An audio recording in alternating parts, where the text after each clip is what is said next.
남편만 보면 왜 이렇게 짜증이 날까요? 안녕하세요. 워킹맘의 마인드 코치, 마인드 디자인 대표 박선희입니다. 혹시 요즘 남편만 보면 괜히 짜증나시는 분 계신가요? 말 한마디, 행동 하나하나가 왠지 거슬리고 마음속에 쌓인 화가 스멀스멀 올라올 때 있으세요? 사실 그 짜증은 그냥 생긴 거 아니잖아요. 짜증에 언제나 이유가 있어요. 짜증에도 수준이 있는데 귀여운 짜증에서부터 이혼 생각을 하는 짜증까지 여러 가지 단계가 있을 수 있습니다. 처음에는 이런 짜증이에요. 청소를 이렇게 대충 해? 이 추운 계절에 애들 옷을 이렇게 얇게 입히면 어떡해요? 춥겠네.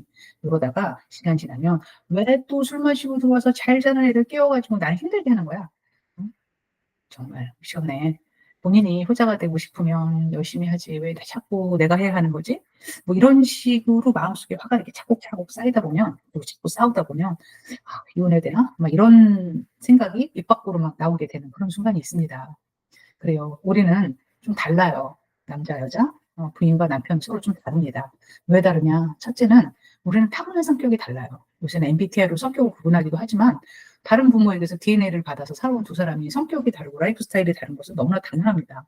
우리는 남자 타고난 성격이 다르지만 또 남자, 여자로서 다릅니다. 대체로 남자들은 굉장히 귀한 아들로 어린 시절부터 "아이고 우리 장본, 아이고 우리 대장" 소리를 들으면서 귀하게 컸고 심지어는 내가 먹은 밥그릇 설거지통에 넣어본 적도 없을 정도로 그렇게 컸는데 어떻게 결혼해서 설거지를 깔끔하게 하고 세탁기도 착착 돌려서 옷도 착착착착 이렇게 접고 이런 일을 잘 할 수 있겠어요. 굉장히 어려운 이런 문제도 있습니다, 살아가는 과정에서.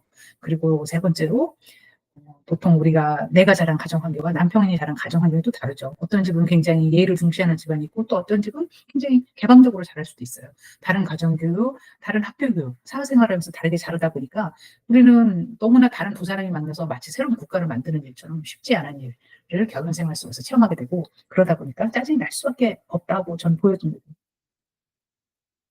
혹시 당신 마음속에도 남편에 대한 그런 원망의 마음이 있나요?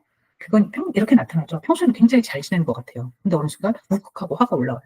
그러는 경우에는 마음속에 이유가 있기 때문이에요. 그냥 그러진 않거든요. 근데 내가 그걸 잘 표현하지 않고 살펴보지 않으면 나도 내가 왜 이러는지 잘 모를 수 있지만 그런 경우는 대체로 이유가 있어요.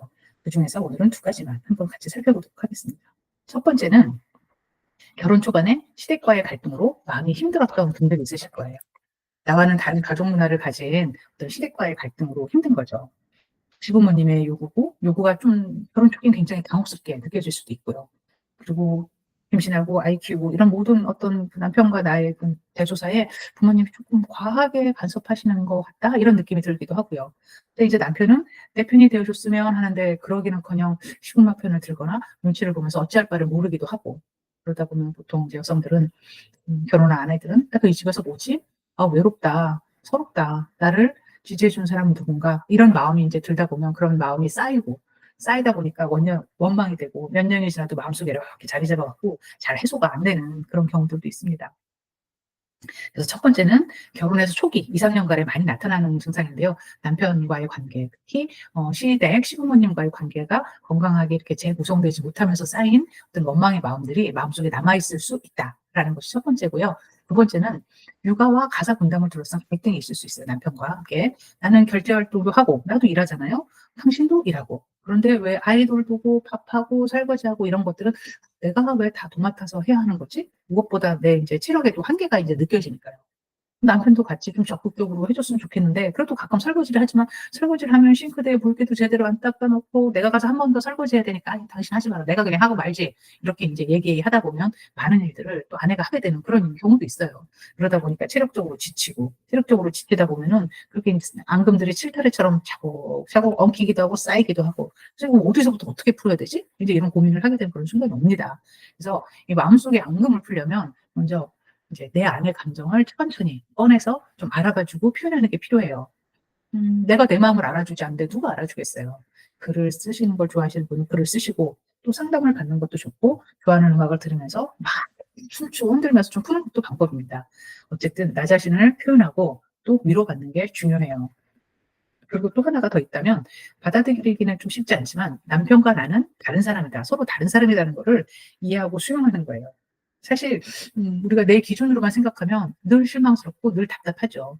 근데 지금 이 순간에도 만약 너무 답답하고 힘들다면 이해하고 받아들이기 어렵다면 먼저 내 마음을 먼저 알아주는 게 필요합니다. 그래서 하나씩 하나씩 꼬인 실타래를 이렇게 풀어가다 보면 '아 내가 그때 그래서 그랬구나. 아 남편이 그래서 그런 말을 했구나. 아 남편이 이런 가정 환경에서 자라서 이런 태도를 보이는구나.' 요렇게 인제 쪼끔씩 문제가 이해가 되고 해결되는 그런 순간들이 올 수 있습니다. 그래서 이럴 때 혼자 참지 마시고 지금 그런 마음이 든다면 지금 이 순간이 내 마음을 돌볼 때입니다.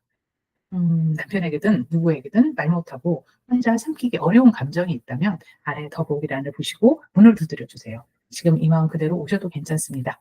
감사합니다.